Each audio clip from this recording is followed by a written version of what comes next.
तो good morning guys, नमस्कार, सत श्री अकाल, आदाब। स्वागत है आप सबका एक बार फिर से मेरे चैनल में।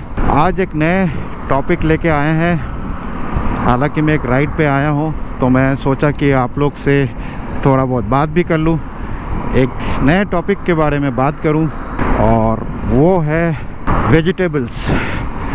क्योंकि आजकल मैं देख रहा हूँ कि बहुत लोग जो है वो वेजिटेरियन डाइट फॉलो करते हैं, लेकिन वेजिटेरियन क्या खाए, वेजिटेरियन क्या खाए, ये बार बार मेरे को सवाल आते हैं। लेकिन वो वेजिटेरियन का मतलब ही भूल गए हैं। वेजिटेरियन का मतलब होता है वेजिटेबल्स। जो लोग वेजिटेबल्स खाते हैं उनको वेजिटेरियन बोलते हैं। उसके साथ आप थोड़ा मोड़ा जो भी खा रहे हैं वो खाइए, कोई दिक्कत नहीं है। लेकिन वेजिटेबल्स की बात करते हैं, वेजिटेरियन वाले बोलते हैं वेजिटेरियन वाले क्या खाए, और पूछते रहते हैं कि हालांकि वो पूछते हैं कौन सा ग्रेन खाए, चावल, रोटी, दाल, चावल, ये सब जो है ये वेजिटेबल्स नहीं है, ये ग्रेन्स है, ये पल्सेस है। और वेजिटेरियन नाम पड़ा है जो वेजिटेबल्स खाते हैं। तो आज मैं वेजिटेबल्स के बारे में बताऊंगा। जो भी वेजिटेरियन है या जिनको डायबिटीज़ है वो क्या खाए, खास करके क्योंकि बहुत ज़्यादा कन्फ्यूजन है लोगों में कि डायबिटीज़ वाले ये खा सकते हैं, डायबिटीज़ वाले वो नहीं खा सकते। तो बहुत ज़्यादा कन्फ्यूजन है। तो आज वो सारे कन्फ्यूजन में आप लोग को दूर करूंगा। तो ये वीडियो पूरा ज़रूर देखिए, बहुत ही काम का वीडियो है आपके लिए।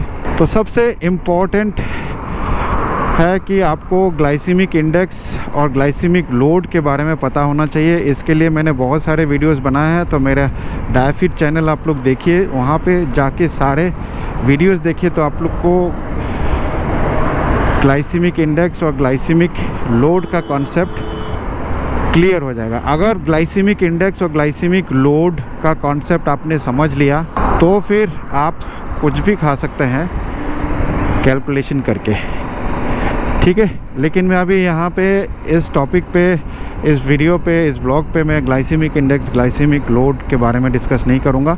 वो आप दूसरे वीडियोस में देख लीजिए। आज मैं आप लोग को बताने जा रहा हूँ कि कौन कौन से वेजिटेबल्स डायबिटीज़ के मरीज़ खा सकते हैं। तो नंबर 1, गाजर यानी कि कैरेट।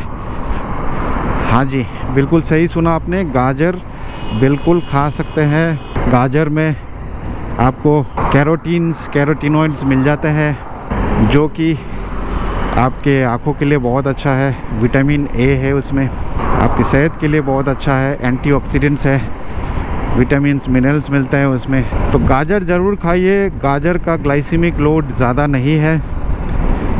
तो अभी मैं ग्लाइसीमिक लोड बार बार आप लोग को बोलता रहूँगा। इसलिए अगर आप लोग ग्लाइसीमिक इंडेक्स, ग्लाइसीमिक लोड का मतलब नहीं समझते तो पहले उसको समझिए। मेरे डायफिट चैनल में जाइए, या इसी चैनल में एक वीडियो मैंने बनाया है, what is glycaemic index versus glycaemic load. आप वो वीडियो देख सकते हैं। तो वो कॉन्सेप्ट पहले क्लियर करिए, फिर इस वीडियो को देखिए तो आपको समझ में आएगा। तो गाजर का भी ग्लाइसीमिक इंडेक्स भी कम है, उतना ज़्यादा नहीं है, और ग्लाइसीमिक लोड भी कम है। तो ग्लाइसीमिक लोड कम है तो आपका शुगर लेवल को नहीं बढ़ाएगा। तो डायबिटीज़ के मरीज़ बिल्कुल गाजर खा सकते हैं। उसके बाद है बीट रूट। तो बीट रूट भी डायबिटीज़ के मरीज़ खा सकते हैं। मैंने बहुत सारे डॉक्टर्स को मना करते हुए देखा है कि बीट रूट मत खाइए, बीट रूट खाएंगे तो आपका शुगर लेवल बढ़ जाएगा। लेकिन मेरे बहुत सारे मरीज़ बीट रूट खा के देखा है, किसी का भी शुगर लेवल नहीं बढ़ता है। 1-2 लोगों का हो सकता है बढ़ जाए। तो अगर आपका शुगर लेवल बढ़ता है बीट रूट खा के, तो उस कंडीशन में आपको अवॉइड करना चाहिए। बीट रूट आप कच्चा भी खा सकते हैं, पका के खा सकते हैं, लेकिन मैं रिकमेंड नहीं करूंगा कि आप गाजर, बीट रूट इसको पका के खाएं। क्योंकि पका के खाएंगे, बॉयल करके खाएंगे तो उसकी ग्लाइसीमिक इंडेक्स बढ़ जाती है और साथ ही साथ ग्लाइसीमिक लोड भी बढ़ जाएगा। तो उसको कच्चा ही खाइए, या फिर आप स्मूदी में डाल के ले सकते हैं गाजर और ये जो है आपका बीट रूट। ये ग्लाइसीमिक लोड इनके कम होते हैं कच्चा जब खाएंगे। तो स्मूदी बना के खाइए, बिल्कुल खा सकते हैं। बीट रूट में बहुत मात्रा में आयरन होता है, आपके ब्लड सर्कुलेशन के लिए अच्छा होता है और आपके शुगर को नहीं बढ़ाएगा। तो डायबिटीज़ के मरीज़ ज़रूर खाइए, बहुत मात्रा में इसमें एंटीऑक्सीडेंट्स होते हैं, ठीक है। उसके बाद आता है मूली। तो मूली भी खाइए, उसकी भी ग्लाइसीमिक इंडेक्स, ग्लाइसीमिक लोड काफ़ी कम होता है, आपके शुगर को नहीं बढ़ाएगा। आप 300 ग्राम तक भी मूली खा लेंगे तो भी आपका शुगर लेवल नहीं बढ़ाएगा। साथ ही साथ आपके फीलिंग बहुत रहेगा। बहुत मात्रा में फाइबर होता है, जब भी आप एक्स्ट्रा फाइबर खाएंगे, ज़्यादा फाइबर खाएंगे तो वो आपके शुगर लेवल को नहीं बढ़ाएगा, क्योंकि फाइबर डाइजेस्ट होने में समय लगता है। फाइबर खाएंगे तो कॉन्स्टिपेशन नहीं होगा। तो ये सारी चीज़ आपको मना करते हैं, लेकिन मैं आपको कह रहा हूँ आप खाइए और देखिए कि आपके शुगर लेवल कैसे कम होता है। क्योंकि ज़्यादातर डॉक्टर, डाइटिशियन आपको ये सारे चीज़ मना करते हैं और आप अपना शुगर कंट्रोल ही नहीं कर पाते हैं। इसी की वजह से बार बार आप उनके पास जाते हैं।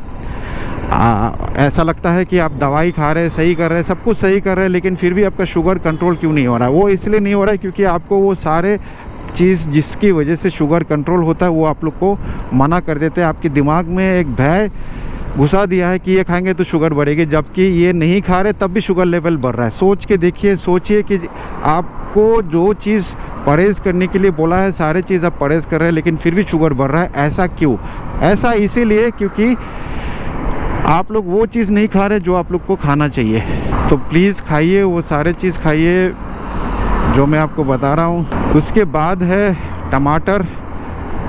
टमाटर लाल होता है, लाल होने के कारण उसमें लाइकोपिन होता है। लाइकोपिन एक एंटीऑक्सीडेंट है और उसी की वजह से लाल होता है। एंटीऑक्सीडेंट आपके इम्यूनिटी के लिए अच्छा रहता है, इन्फ्लेमेशन को कम करने के लिए सही रहता है। तो टमाटर खाइए, आपका शुगर नहीं बढ़ेगा। उसके बाद आता है क्यूकम्बर या खीरा। तो खीरा में ज़्यादातर 80% वो पानी होता है, वाटर ही होता है, रेस्ट फाइबर होता है। कार्बोहाइड्रेट बहुत ही नाम मात्रा का होता है, उसमें प्रोटीन और फैट बिल्कुल भी नहीं होता है, लेकिन उसमें बहुत सारे माइक्रोन्यूट्रिएंट्स होते हैं, विटामिन एंड मिनरल्स होते हैं, फाइबर होते हैं। तो इसलिए आप खीरा जितना मात्रा खा सकते हैं खाइए, आपका शुगर लेवल नहीं बढ़ाएगा। कुछ स्टडीज़ में ये भी देखा गया है कि खीरा खाने से आपके शुगर को रेगुलेट करने में भी मदद मिलता है। ये एक आध स्टडी है ऐसे, तो ये भी एक बात है। खीरा खाइए। इसलिए आपने देखा होगा, अगर मेरे सारे ब्लॉग्स देखे होंगे, कि मैं खीरा और टमाटर ज़रूर खाता हूँ सलाद में।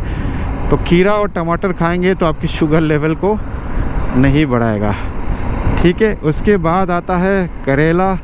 हालांकि करेला काफ़ी लोगों को पसंद नहीं आता है क्योंकि कड़वा होता है, लेकिन करेले का बहुत बेनिफिट है डायबिटीज़ के मरीज़ के लिए। क्योंकि करेला में देखा गया है कि इंसुलिन जैसा फैक्टर्स होते हैं कुछ, मतलब इंसुलिन जैसा काम करता है, कुछ स्टडीज़ में ऐसा देखा गया है। तो अगर आप करेला खाते हैं तो आपके ग्लूकोज रेगुलेट करने में मदद करेगा, इंसुलिन जैसा काम करता है कई बार। तो करेला ज़रूर खाइए अगर आपको डायबिटीज़ है।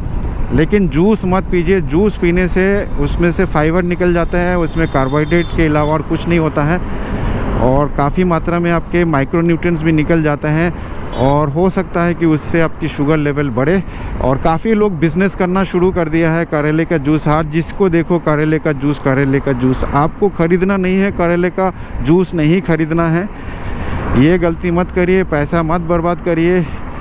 वैसे करेला खाइए, बॉयल करके खाइए, कुछ सब्ज़ी बना के खाइए, तो वो ज़्यादा बेनिफिट देगा आपको।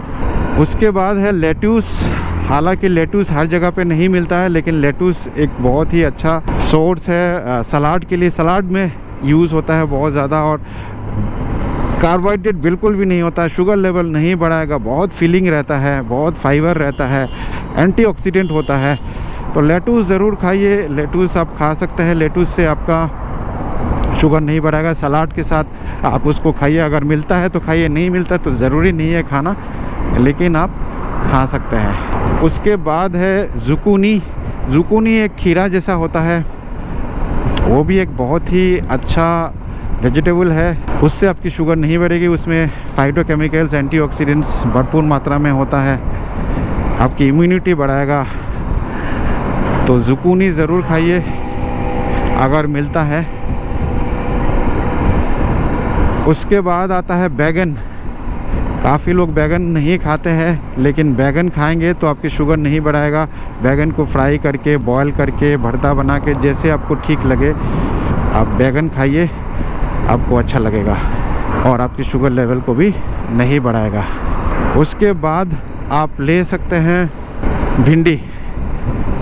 भिंडी से भी शुगर लेवल कंट्रोल होता है। एक दो स्टडीज़ है ऐसे जहाँ पे देखा गया कि जो जिनको डायबिटीज़ है वो अगर भिंडी खाते हैं तो उनका शुगर लेवल कम आ जाता है, HbA1c कम हो जाता है, पोस्ट प्रेंडियल ब्लड शुगर कम हो जाता है।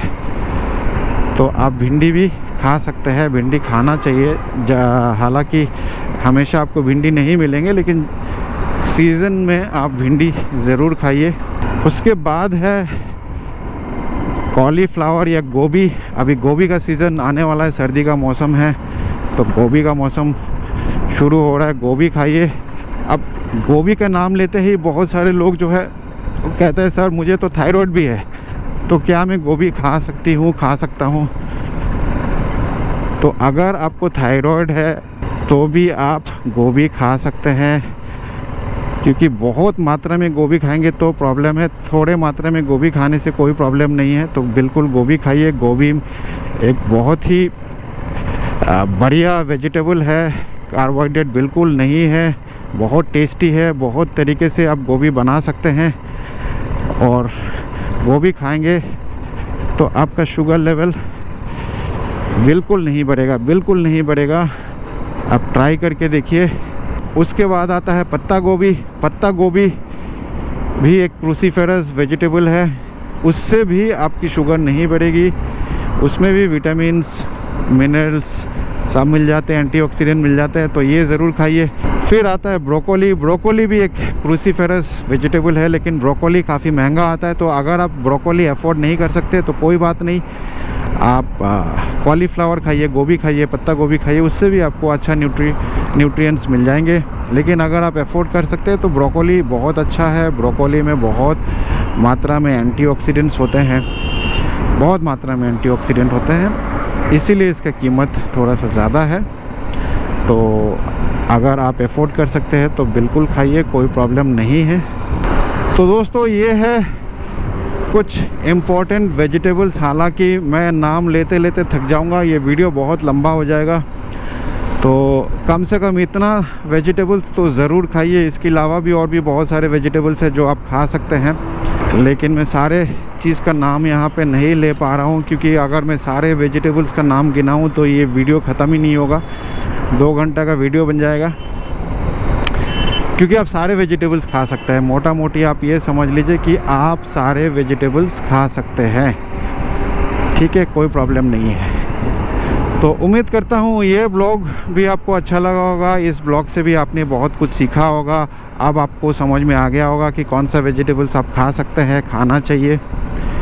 इस ब्लॉग को ज़रूर शेयर करिए ताकि बाकी लोगों का जो कन्फ्यूजन है वो भी दूर हो जाए। और चैनल में नए हैं तो चैनल को ज़रूर सब्सक्राइब कर ले, बेल आइकन दबा दे ताकि मेरे हर वीडियो का नोटिफिकेशन आपको मिलता रहे, क्योंकि मैं इस तरह की वीडियोस बनाता रहता हूँ। तो इस ब्लॉग में इतना ही। मैं मिलूँगा आप लोगों से एक नए ब्लॉग के साथ। तब तक स्वस्थ रहे, मस्त रहे। इस ब्लॉग को देखने के लिए आप सबका बहुत बहुत धन्यवाद।